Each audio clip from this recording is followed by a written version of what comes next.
Today, Great.com talks with Barry Hathaway, who is the president and CEO at JobTrain. If you haven't heard of them, they are a non-profit organisation on a mission to help those who are most in need to succeed. If you are new here, please press subscribe in YouTube or in your podcast app, because today we learn the benefits of training and educating individuals looking for jobs. Hello, Barry, and welcome to our podcast. Hi, Ryan, and thanks for having me today. Now, I really look forward to speaking to you more about this amazing organisation. So, Barry, just to start with, for me and anybody new here, what is JobTrain and what do you do? So JobTrain is at its core a job training organization, just as the name suggests. We're particularly focused on helping people who are very low income. So that means they're either unemployed or they're underemployed, helping them get started in career pathways that can lead to good wages and help them fend for themselves economically in this expensive place where we live. Wow, yeah, that sounds absolutely amazing, Barry. And yeah, thank you for sharing that with us. So sort of leading on to the next question then, from your point of view, why would you say what you do is so important? Well, for the rest of the 20 minutes that we have today, so I think at the very heart of what we do is the belief that everyone deserves the opportunity to earn a living wage, that there's dignity in work, and most people want to work. In fact, everybody who comes to our training program wants to work.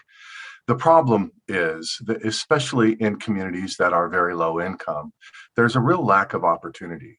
There's not a lack of talent, but there is a lack of opportunity. We like to say that the equity equation that we're trying to bridge is that there is talent in every community equally distributed, but opportunity is not equally distributed in every community. And opportunity isn't just jobs. It's an opportunity for education. It's an opportunity for the right network. It's an opportunity to have the kinds of home life, of stability life that we need and want. So at JobTrain, we're an organization that tries to address all of these challenges that a person who's very low income may be facing, and help them once and for all get into a position where they're no longer struggling to make ends meet or not making ends meet, and are able to take advantage of the economy. And we're in the San Francisco Bay Area in California. So the economy here is amazing. The job opportunities are amazing. This is a beautiful place to live. And we just want there to be equity for the low-income communities that we serve, so that they have the same kind of access to these great jobs and these great companies and the opportunity to thrive for themselves and their families. Yeah, wow. Thank you, Barry, for sharing that with us. And I totally agree with you when you said that everybody is entitled to make an income to meet their basic needs. And you said about sort of the lack of opportunities. Why would you say there are, say, lack of opportunities there? Well, it's complicated, of course, but it's also very much of a sort of a system in the Bay Area, system, frankly, in the United States, where oftentimes people who are very low income, who tend to mostly be communities of color, if you look at the demographics, there's a way in which the way that our systems are set up, employment systems, laws, that really are better for people who are not people of color, and are really aimed toward them. So when it comes to where you live and your access to education and the systems around us that are empowering or disempowering those things in the United States and in California, even though California is a very liberal and progressive state, there's still a problem of equity.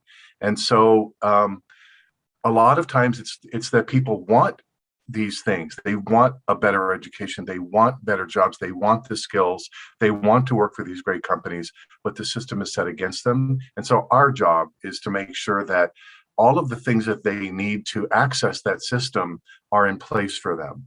And that way that the barriers that are laid in front of them in getting to this point are knocked out of the way.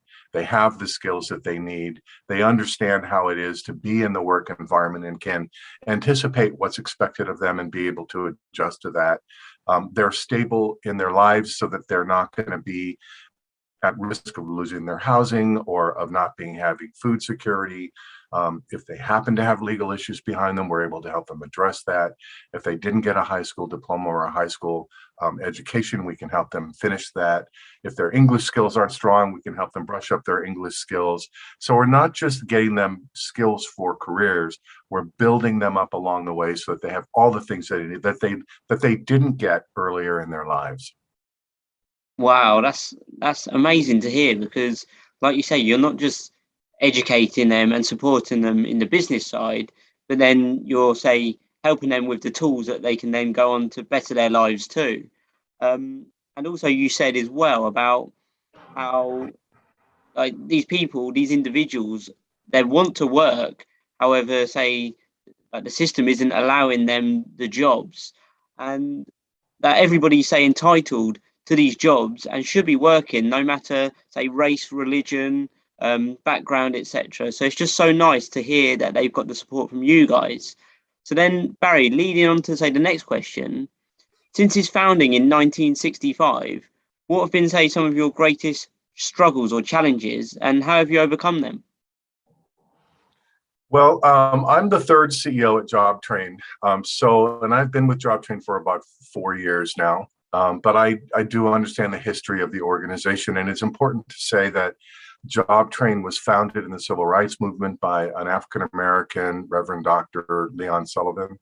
And his whole call to action was that businesses needed to open their doors to communities of color. In his case, back then, it was explicitly African-American men and women, and that there needed to be more of a partnership between communities and businesses so that these doors could be open and people could have access. So we started out with a very clear and specific mission. And over the years, we've had to evolve as the world has evolved, as the demographics of the populations and who was most in need evolved. And there have been plenty of difficult times for JobTrain over the 55 years of our existence. But the reality is that we've always been able to sort of manage them. In my time, the big challenge that we faced, of course, has been the pandemic, and how we could go from every program that we deliver and every service that we deliver being delivered in person, either one-on-one or in a classroom setting. We were built on a foundation of human relationship and in-person activity. And we had to learn very quickly, if we wanted to continue to help the people in our community and support them in the ways we knew how, that we had to be able to pivot and adjust all of our programs to a virtual format. And that was absolutely a tremendous undertaking, to the credit of this amazing organization and the skilled and passionate people who work at JobTrain. We were able to turn every single program into a virtual program. Not everything is perfectly virtual. Some things we do still have to do in person. If you're learning to be a carpenter, you're going to need to handle a tool. You're going to need to do some of that work. So we figured out how to reduce class sizes and make it possible for people to engage in those kinds of activities safely. But generally speaking, I feel that JobTrain demonstrated in this time the incredible ability to understand, by listening to the community, what they actually need right now, pivot our programs to respond to those things, but do it in a way that we can actually continue our work in the face of the COVID-19 pandemic. Wow, that's so interesting to hear that. And yeah, absolutely fantastic, Barry, that you said you managed to pivot and get the majority of what you're doing online. And that was going into, say, my next question about the COVID impact. So that was a positive, obviously, of the COVID. So if you have any, I'd like to know sort of any negatives of the COVID experience or the situation, and maybe another positive if you got one at all. Well, there certainly, as you can imagine, have been negatives, and is widely understood now, and I think it's good for us in the future. It's widely understood that the people most impacted by an economic downturn, whatever the cause of the downturn, in this case, COVID-19, that the people most impacted are going to be the people who are low income, the people in the frontline jobs earning the lowest wages. They're already struggling, and then suddenly they're losing their jobs, or they're put in a position they have to be willing to face unsafe circumstances to be in their jobs. In our community, 45% of the people that we worked with had lost their jobs at the height of the pandemic, and 60% of them, somebody in their family had lost a job. So the jobs situation was dire for them. Then, of course, the health impacts of COVID-19 and the fear that it's created, because even now, as things are beginning to, or were beginning to lighten up, people are still afraid to go back to work. So they're having to put their safety and the safety of their family ahead of their economic well-being, and this is very challenging for people. So I think that the harshest news we have is that low-income people have been most impacted in every category, in every way, by this pandemic. But the good news is that finally, and I've been in this field for almost 20 years, finally, policymakers and the public at large are understanding the risk that our low-income communities are facing every day, and they're ready to start doing something about it. Yeah, that's absolutely brilliant to hear that. And I honestly believe that there can be, say, a positive that you can extract from every negative situation. So that is obviously a positive there, Barry. So thanks for sharing that with us. So the next question would be then, sort of what are, say, some of the greatest or the biggest needs of the individuals that you support, and how are you a part of the solution? Needs of the people we support varies dramatically from person to person. The way that I'll say how we're part of the solution, and it'll make sense for how those needs show up. JobTrain is unique in the world, not the only, but one of the few workforce developments, what we call ourselves, a workforce development organization, that is able to address the whole person, right? So even though what we call family sustaining wage jobs are the ultimate goal of what we do, when a person comes to us for support, oftentimes they're not ready yet for the rigorous training that's going to be required of them to get into these career pathways.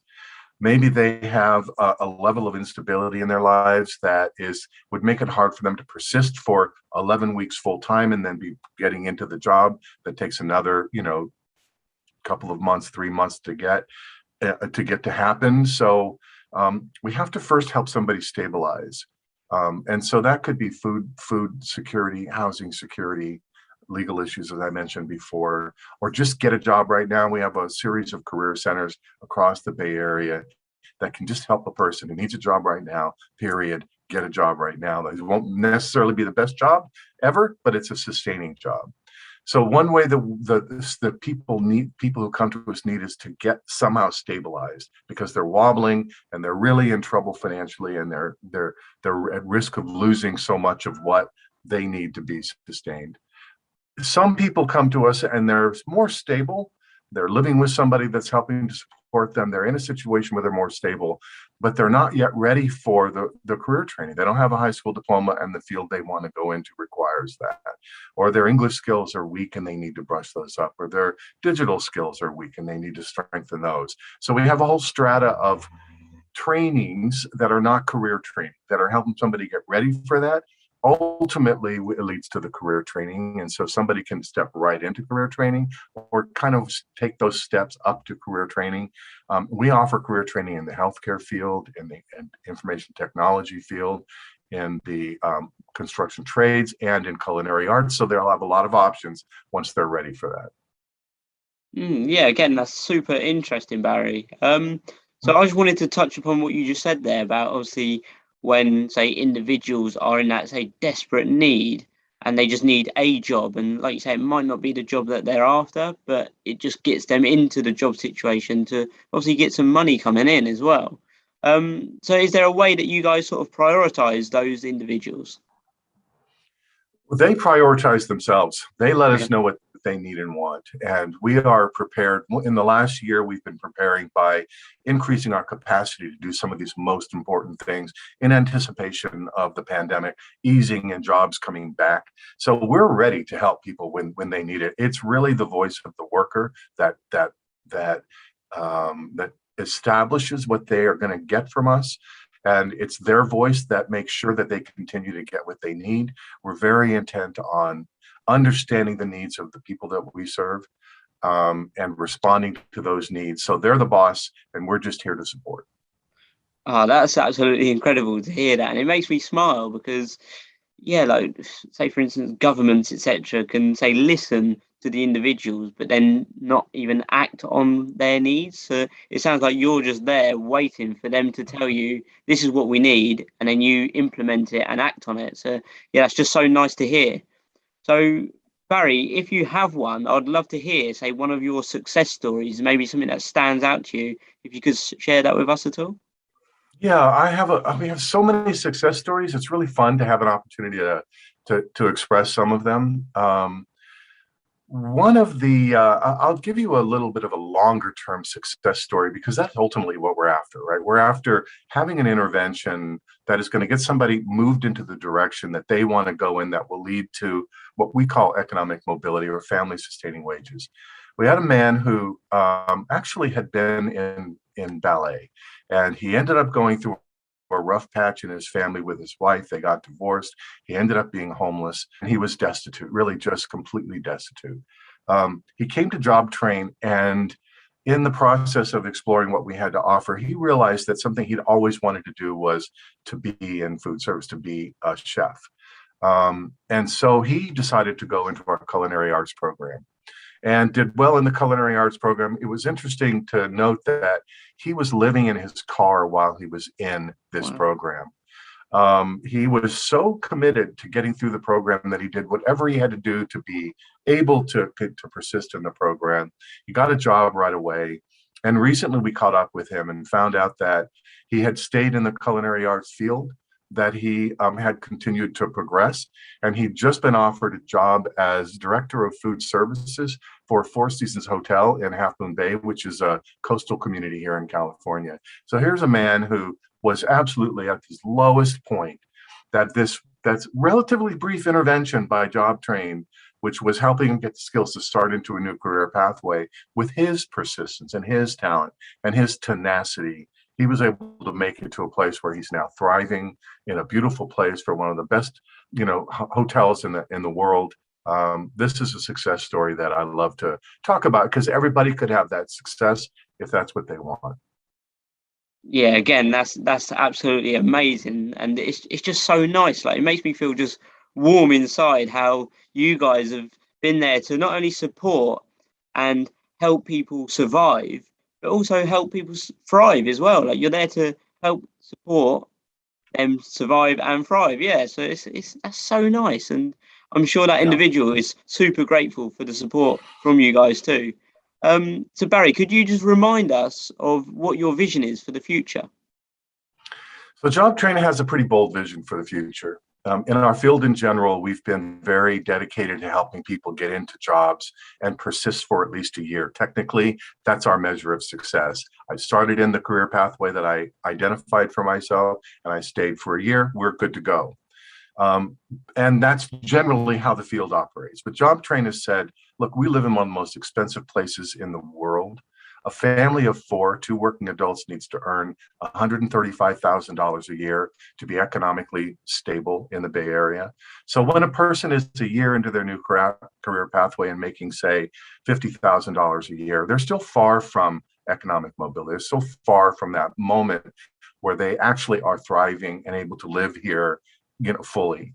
So we've put a stake in the ground and said, we're going to develop new programs to layer on top of our existing programs to work with graduates until they reach full family sustaining wages. We think it's going to be a long haul. We think it's going to require a lot of new programs and a lot of innovation and a lot of partnerships.